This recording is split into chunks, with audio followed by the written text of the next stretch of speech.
Bueno, el día de hoy vamos a hablar de la vía de la urea, del ciclo de la urea, ¿sí? Que el ciclo de la urea pues realmente es un ciclo relativamente fácil y corto y rápido de aprender.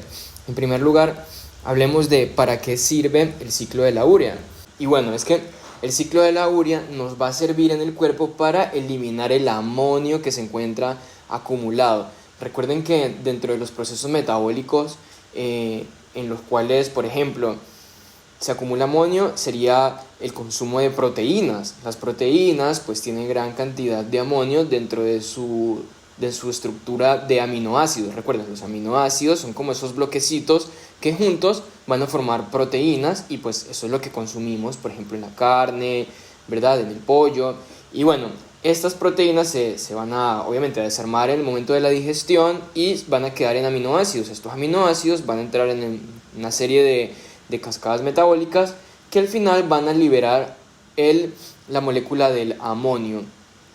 Y el cuerpo no puede tolerar mucha concentración de amonio porque este amonio pues es tóxico para él mismo, sobre todo para el cerebro. Ya en otro video veremos por qué. Pero bueno, entonces por ahora quedémonos con que el amonio es tóxico y por tanto hay que eliminarlo del cuerpo. ¿Cómo lo elimina el cuerpo? Por medio del ciclo de la urea. ¿Dónde ocurre este ciclo de la urea? Ocurre en el hígado, como podemos ver en la imagen de acá, en este gráfico. El ciclo de la urea ocurre en el hígado. ¿Y cómo comienza? Pues bueno, a esto acá no le prestamos mucha atención porque esto es parte de otro ciclo metabólico que vamos a ver en otro video que también es corto y bueno, se llama ciclo de alanina.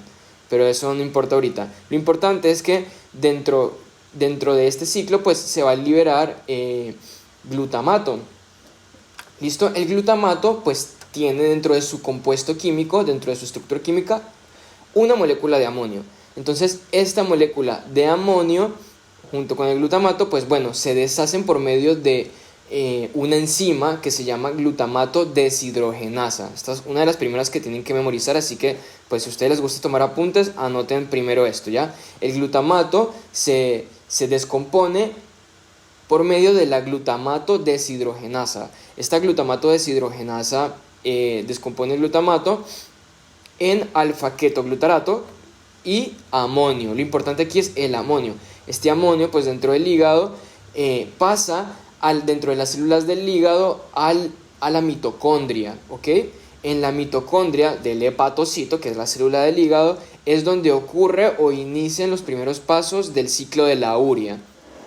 Ok, entonces este amonio ingresa a la mitocondria, que aquí está pues este cuadrito de color celeste, representando la mitocondria, y bueno, dentro de la mitocondria este amonio se junta con CO2, eso no tienen que memorizarlo, la cosa es que bueno, el amonio se junta con el CO2 y esta enzima, que sí es importante que tengan en cuenta, que se llama carbamoil fosfato sintasa, es la que coge y transforma ese amonio junto con el CO2 en carbamoil fosfato. Importante entonces, hasta ahora tenemos la glutamato deshidrogenasa que coge y transforma el glutamato, lo descompone en alfa-ketoglutarato y amonio. Este amonio entra a la mitocondria y en la mitocondria la carbamoil fosfato sintasa 1, muy importante porque hay otro tipo de carbamoil fosfato sintasa 2 en otra vía metabólica, aquí importa la 1, esa es la que se tiene que memorizar. ¿Qué es la que hace esta carbamoil fosfato sintasa 1? Coge el amonio, coge CO2 y lo transforma en carbamoil fosfato. Recuerden que si una enzima, aquí un tip, si la enzima dice sintasa, quiere decir que va a crear un producto ya del mismo nombre de la enzima. En este caso, miren, carbamoil fosfato sintasa, entonces, ¿qué quiere decir que va a provocar o que va a crear? El carbamoil fosfato. Listo, así de fácil se lo aprenden.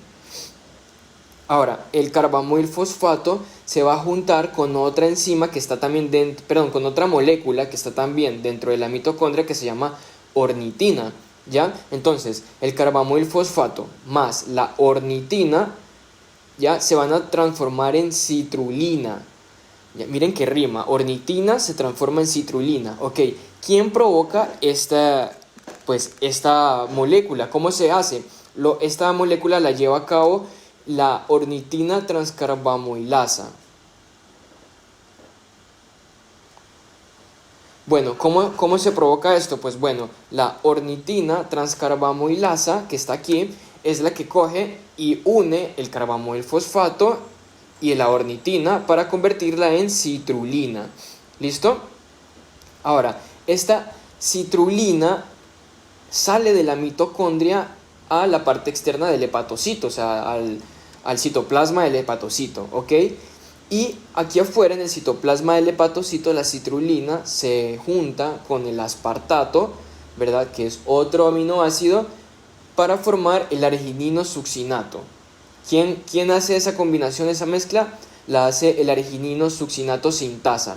Si ven, vuelve a pasar lo que yo les había contado, que si la molécula enzimática se llama arginino succinato sintasa quiere decir que hace la síntesis, pues ¿qué va a provocar? La síntesis del arginino succinato. ¿Ok? Fácil. Luego, el arginino succinato se convierte en arginina por medio de la arginino succinato liasa. ¿Listo? Entonces, que liasa simplemente quiere decir que como que rompe esta molécula en un compuesto un poquito más simple. ¿Ok? El arginino succinato es un compuesto más complejo químicamente, y el arginino succinato liasa la vuelve una molécula un poquito más pequeña o más simple estructuralmente, llamada arginina. ¿Listo? Y otra molécula que se llama argininasa descompone la arginina en ornitina y urea. Aquí es donde entonces se convierte la urea, o sale la molécula de urea. Esta molécula de urea sale del sistema hepático, pasa al torrente sanguíneo, y del torrente sanguíneo pues pasa al riñón y es excretado por medio de la filtración glomerular en el riñón. ¿Listo? Y bueno, ¿qué pasa con la urea? Recuerden que la arginina se transforma en urea, se descompone en urea y en ornitina. Bueno, pues la ornitina vuelve otra vez a la mitocondria del hepatocito para nuevamente servir como uno de las moléculas dentro del ciclo de la urea nuevamente. Entonces la ornitina vuelve a entrar a la mitocondria y en la mitocondria se vuelve a unir con el carbamoil fosfato, ya, para que la ornitina transcarbamoilasa la transforme en citrulina. Citrulina más aspartato se vuelve en arginino succinato por medio de la arginino succinato sintasa. ¿Ok? Listo. Es importante aprendernos todos estos pasos. Bueno, los que yo les mencioné, sí. ¿Por qué? Porque van a haber enfermedades que les pueden preguntar, tipo en preguntas del USMLE o en preguntas de certificación para la licenciatura médica. Si te preguntan como que, por ejemplo, enfermedades donde actúan estas moléculas, ¿ya? Por ejemplo, hay una enfermedad que se llama deficiencia de carbamoil fosfato sintasa 1. Entonces, ustedes dicen, deficiencia de carbamoil fosfato sintasa 1, entonces tiene que ver con el ciclo de la urea. Y una vez que veamos, pues en otro video, las características de esa patología, ustedes van a ver que tiene mucho más sentido el por qué aprenderse esto. ¿Ok? Entonces, pues bueno, también hay otra deficiencia que es deficiencia de ornitina transcarbamoilasa. Si hay una deficiencia de pues ya no va a haber quien junte a la ornitina más el carbamoil fosfato para formar citrulina, ¿verdad? Entonces estos dos compuestos primordiales se acumulan y provoca un aumento de ornitina en el cuerpo, y eso también es otra enfermedad. Por eso es tan importante, porque cuando veamos la fisiopato de algunas enfermedades metabólicas, pues ya tiene que ver mucho el tema de que ustedes tienen que haberse grabado por lo menos este tipo de ciclos que son cortitos. Entonces, enzimas importantes aquí: carbamoil fosfato sintasa, ornitina transcarbamoilasa, arginino succinato sintasa, arginino succinato liasa, argininasa, que es la que forma urea y ornitina nuevamente. ¿Listo? ¿Dónde ocurre el ciclo metabólico de la urea? Recuerden, en el citoplasma del hepatocito, y el inicio del ciclo de la urea inicia valga la redundancia, en la mitocondria del mismo hepatocito. ¿Para qué sirve este proceso metabólico? Para eliminar amonio, porque si no se elimina ocurre una hiperamonemia y el amonio es tóxico para el cuerpo. ¿Principalmente para qué órgano? Para el cerebro. Listo. Entonces, bueno, así de fácil es este ciclo de la urea. Lo pueden memorizar súper rápido. Miren, en menos de 10 minutos ya lo tienen listo para que lo memoricen.